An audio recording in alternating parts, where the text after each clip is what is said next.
আসসালামু আলাইকুম ওয়া রাহমাতুল্লাহি ওয়া বারাকাতুহু। সুপ্রিয় সম্মানিত দর্শক, আপনি কি চান যে মহান রব্বুল আলামিন কুদরত থেকে আপনাকে সাহায্য করুন? আপনি কি চান যে মহান রব্বুল আলামিন আপনি বিপদে পড়া মাত্রই ওনার নিজ হাতে এবং নিজ ফেরেশতাদেরকে দিয়ে আপনাকে সাহায্য করান?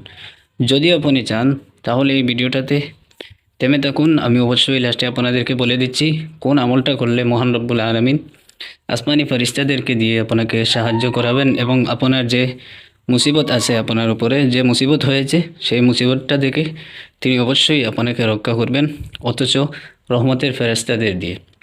সম্মানিত দর্শক, দেখুন, আমাদের জীবনে আমাদের উপরে অনেক মুসিবত আসবে, বালা মুসিবত আসবে, সেটা স্বাভাবিক। তবে মহান রব্বুল আলামিন কিন্তু আমাদের সাথে আছেন। তিনি আমাদেরকে বিভিন্ন উপায় বলে দিয়েছেন, কোন উপায়ে আমরা যদি আল্লাহ পাককে যে উপায় নিয়ে ডাকবো, কোন কোন উপায়ে ডাকতে হবে, কিভাবে তিনি সাহায্য করবেন, সব কিছু কিন্তু বলে দিয়েছেন। সুতরাং আমাদের কাজ হলো আমরা যে দ্বারা আল্লাহ পাক আমাদেরকে বলে দিয়েছেন সেই দ্বারা দিয়ে যেন মহান রব্বুল আলামিনকে ডাকি এবং মহান রব্বুল আলামিনের সাহায্য চাই। সুতরাং আমি আর সময় নষ্ট করছি না, আমি এখনই বলে দিচ্ছি আপনাদেরকে কোন দ্বারা দিয়ে আল্লাহ পাককে ডাকলে আল্লাহ পাক অবশ্যই সাড়া দেবেন এবং রহমতের ফেরেশতাদেরকে দিয়ে আমাদেরকে সাহায্য সহযোগিতা করাবেন। সেই আমলটি আমি এখনই আপনাদেরকে বলে দিচ্ছি। আমলটি হলো কোরআনুল কারীমের আয়াত।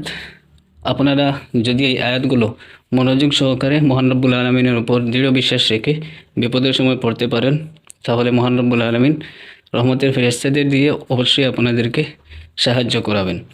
আয়াতগুলো হলো, আপনারা যখনই বিপদে পড়বেন আপনারা মহান রব্বুল আলামিনের কাছে সাহায্য চাইবেন এবং খালিস ও মুখলিস হিসাবে এই আয়াতগুলো পড়ে মহান রব্বুল আলামিনের কাছে সাহায্য চাবেন।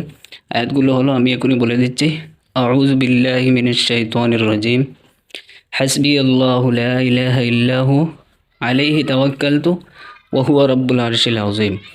যখনই বিপদে পড়বেন এই আয়াতগুলো অধিক পরিমাণে পাঠ করবেন।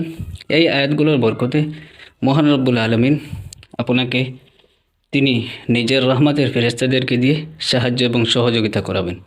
সুতরাং আশা করি আপনারা আমলটা বেশি বেশি করবেন যখনই বিপদে পড়বেন এবং সওয়াবের নিয়তে ভিডিওটা বেশি বেশি শেয়ার করুন, যাতে করে সকলের কাছে এই ভিডিওটা পৌঁছে এবং আমাদের যত মুমিন মুসলমান ভাই বোনেরা আছেন যখনই বিপদে পড়েন এই আয়াতগুলো পড়ে যেন মহান রব্বুল আলামিনের কাছে সাহায্য চান।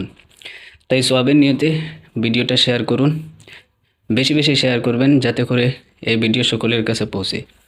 আজকের মতো বিদায় নিচ্ছি আপনাদের কাছ থেকে। সবাই ভালো থাকবেন, সুস্থ থাকবেন। আসসালামু আলাইকুম ওয়া রাহমাতুল্লাহি ওয়া বারাকাতুহু। আর আমি আবারও বলে দিচ্ছি, ভিডিওটা আপনারা শেয়ার করতে ভুলবেন না, বেশি বেশি শেয়ার করবেন, যাতে করে সকলের উপকার হয়।